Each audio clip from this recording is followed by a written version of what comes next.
사무엘상 3장. 어린 사무엘이 엘리 곁에서 주님을 섬기고 있을 때이다. 그때에는 주님께서 말씀을 해주시는 일이 드물었고 환상도 자주 나타나지 않았다. 어느 날 밤 엘리가 잠자리에 누워 있을 때였다. 그는 이미 눈이 어두워져서 잘 볼 수가 없었다. 사무엘은 하나님의 궤가 있는 주님의 성전에서 잠자리에 누워 있었다. 이른 새벽 하나님의 등불이 아직 환하게 밝혀져 있을 때에 주님께서 사무엘아, 사무엘아 하고 부르셨다. 그는 제가 여기 있습니다 하고 대답하고서 곧 엘리에게 달려가서 부르셨습니까? 제가 여기 왔습니다 하고 말하였다. 그러나 엘리는 나는 너를 부르지 않았다. 도로 가서 누워라 하고 말하였다. 사무엘이 다시 가서 누웠다.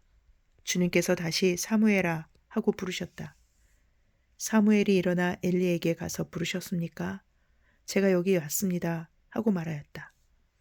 그러나 엘리는 얘야 나는 너를 부르지 않았다. 도로 가서 누워라 하고 말하였다. 이때까지 사무엘은 주님을 알지 못하였고 주님의 말씀이 그에게 나타난 적도 없었다. 주님께서 사무엘을 세 번째 부르셨다. 사무엘이 일어나 엘리에게 가서 부르셨습니까? 제가 여기 왔습니다 하고 말하였다. 그제야 엘리는 주님께서 그 소년을 부르신다는 것을 깨닫고 사무엘에게 일러주었다. 가서 누워 있거라. 누가 너를 부르거든 주님 말씀하십시오. 주님의 종이 듣고 있습니다 하고 대답하여라. 사무엘이 자리로 돌아가서 누웠다. 그런 뒤에 주님께서 다시 찾아와 곁에 서서 조금 전처럼 사무엘아, 사무엘아 하고 부르셨다. 사무엘은 말씀하십시오. 주님의 종이 듣고 있습니다 하고 대답하였다. 주님께서 사무엘에게 말씀하셨다. 내가 이제 이스라엘에서 어떤 일을 하려고 한다. 그것을 듣는 사람마다 무서워서 귀까지 멍멍해질 것이다. 때가 오면 내가 엘리의 집을 두고 말한 모든 것을 처음부터 끝까지 다 이루겠다. 엘리는 자기의 아들들이 스스로 저주받을 일을 하는 줄 알면서도 자식들을 책망하지 않았다. 그 죄를 그는 이미 알고 있다. 그래서 나는 그의 집을 심판하여 영영 없어버리겠다고 그에게 알려주었다. 그러므로 나는 엘리의 집을 두고 맹세한다. 엘리의 집 죄악은 재물이나 예물로도 영영 씻지 못할 것이다. 사무엘은 아침이 밝을 때까지 누워있다가 주님의 집 문들을 열었다. 그러나 사무엘은 자기가 환상을 보고 들은 것을 엘리에게 알리기를 두려워하였다. 엘리가 사무엘을 불렀다. 그는 내 아들 사무엘아 하고 불렀다. 예, 제가 여기에 있습니다 하고 사무엘이 대답하였다. 엘리가 물었다. 주님께서 너에게 무슨 말씀을 하시더냐? 나에게 아무것도 숨기지 말아라. 주님께서 너에게 하신 말씀 가운데서 한마디라도 나에게 숨기면 하나님이 너에게 심한 벌을 내리고 또 내리실 것이다. 사무엘은 그에게 하나도 숨기지 않고 모든 것을 말하였다. 엘리가 말하였다. 그분은 주님이시다. 그분께서는 뜻하신 대로 하실 것이다. 사무엘이 자랄 때에 주님께서 그와 함께 계셔서 사무엘이 한 말이 하나도 어긋나지 않고 다 이루어지게 하셨다. 그리하여 단에서 브엘세바까지 온 이스라엘은 사무엘이 주님께서 세우신 예언자임을 알게 되었다. 주님께서는 실로에서 계속하여 자신을 나타내셨다. 거기에서 주님께서는 사무엘에게 나타나셔서 말씀하셨다. 사무엘 4장. 사무엘이 말을 하면 온 이스라엘이 귀를 기울여 들었다. 그 무렵에 블레셋 사람이 이스라엘을 치려고 모여들었다. 이스라엘 사람은 블레셋 사람과 싸우려고 나가서 에베네셀의 진을 쳤고 블레셋 사람은 아벡의 진을 쳤다. 블레셋 사람이 전열을 갖추고 이스라엘 사람을 치자 치열한 싸움이 벌어졌다. 이스라엘은 이 싸움에서 블레셋에게 졌고 그 벌판에서 죽은 이스라엘 사람은 4,000명쯤 되었다. 이스라엘의 패잔병들이 진으로 돌아왔을 때에 장로들이 말하였다. 주님께서 오늘 우리가 블레셋 사람에게 지도록 하신 까닭이 무엇이겠느냐? 실로에 가서 주님의 언약궤를 우리에게로 모셔다가 우리 한가운데 있게 하여 우리를 원수의 손에서 구하여 주시도록 하자. 그래서 이스라엘 백성이 실로로 사람들을 보냈다. 그들이 거기 그룹들 사이에 앉아 계시는 만군의 주님의 언약궤를 메고 왔다. 하나님의 언약궤를 가져올 때에 엘리의 두 아들 홈리와 비느하스도 함께 왔다. 주님의 언약궤가 진으로 들어올 때에 모든 이스라엘 백성이 땅이 진동할 정도로 크게 환호성을 울렸다.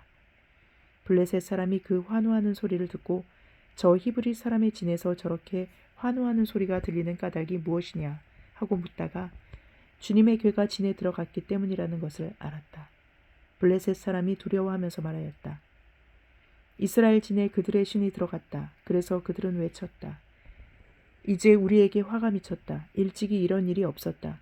우리에게 화가 미쳤는데 누가 저 강력한 신의 손에서 우리를 건질 수가 있겠느냐.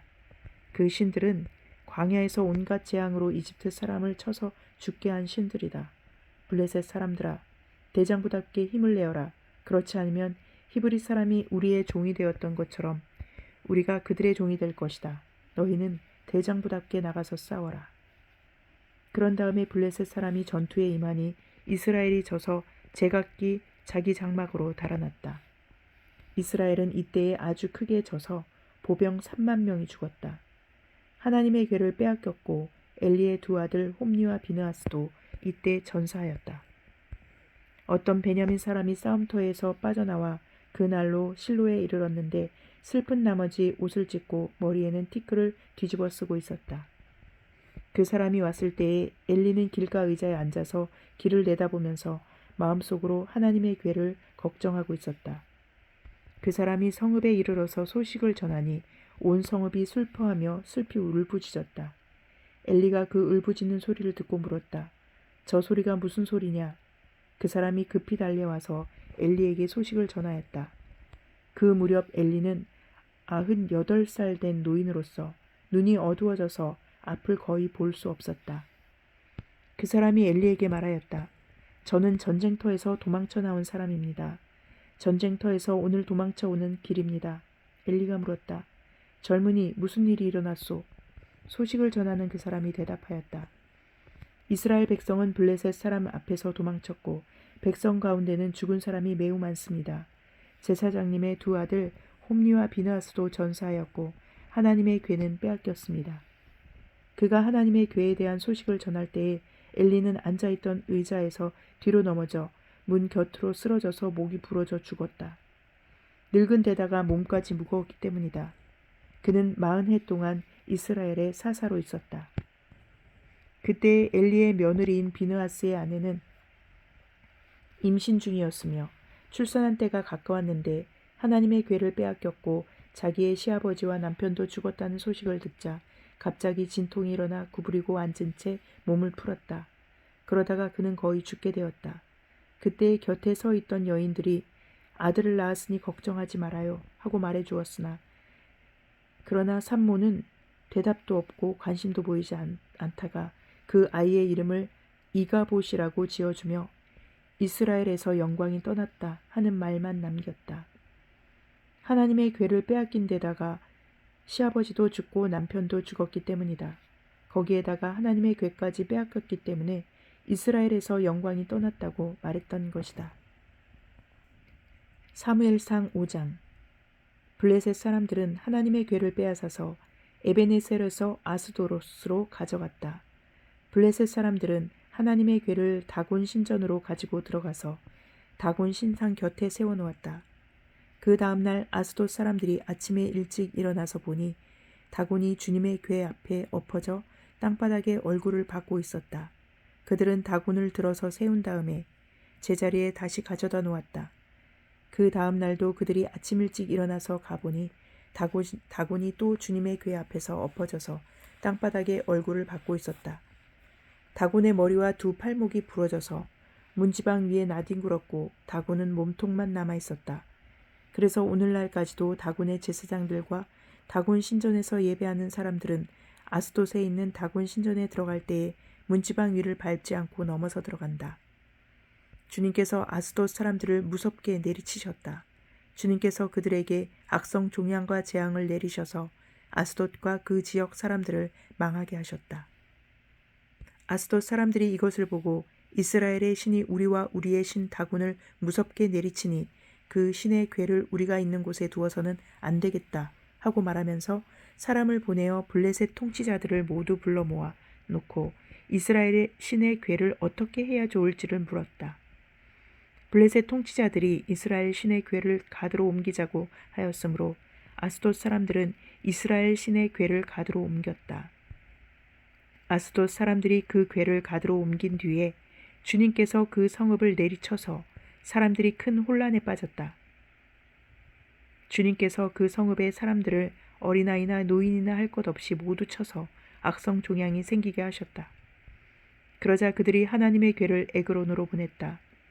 그러나 하나님의 궤가 에그론에 이르렀을 때에 에그론 주민들은 아스돗 사람들이 이스라엘 신의 궤를 우리에게로 가져와서 우리와 우리 백성을 죽이려고 한다 하면서 울부짖었다. 그래서 그들은 또 사람들을 보내어 블레셋 통치자들을 모두 불러 모아놓고 이스라엘 신의 궤를 돌려보내어 그 있던 자리로 돌아가게 하고 우리와 우리 백성이 죽지 않게 해주시오 하고 요청하였다. 하나님이 거기에서 그들을 그렇게 무섭게 내리치셨기 때문에 온 성읍 사람들이 죽을 지경에 이르러 큰 혼란에 빠졌다. 죽지 않은 사람들은 악성 종양이 생겨서 온 성읍에서 비명소리가 하늘에 사무쳤다. 시편 95편. 오너라, 우리가 주님께 즐거이 노래하자. 우리를 구원하시는 반석을 보고 소리 높여 외치자. 찬송을 부르며 그의 앞으로 나아가서 노래가락에 맞추어 그분께 즐겁게 소리 높여 외치자. 주님은 크신 하나님이시요 모든 신들 위에 뛰어나신 왕이시다. 땅의 깊은 곳도 그 손안에 있고 산의 높은 꼭대기도 그의 것이다. 바다도 그의 것이며 그가 지으신 것이다. 마른 땅도 그가 손으로 빚으신 것이다. 오너라, 우리가 엎드려 경배하자. 우리를 지으신 주님 앞에 무릎을 꿇자.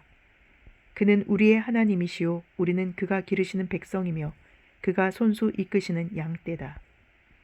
오늘 너희는 그의 음성을 들어보아라. 무리바에서처럼 마사 광야에 있을 때처럼 너희의 마음을 완고하게 하지 말아라. 너희의 조상들은 그때에 내가 한 일을 보고서도 나를 시험하고 또 시험하였다. 40년을 지나면서 나는 그 세대를 보고 실증이 나서 그들은 마음이 빗나간 백성이요 나의 길을 깨닫지 못하는 자들이구나 하였고 내가 화가 나서 그들은 나의 안식에 들어오지 못할 것이다 하고 맹세까지 하였다. 아멘.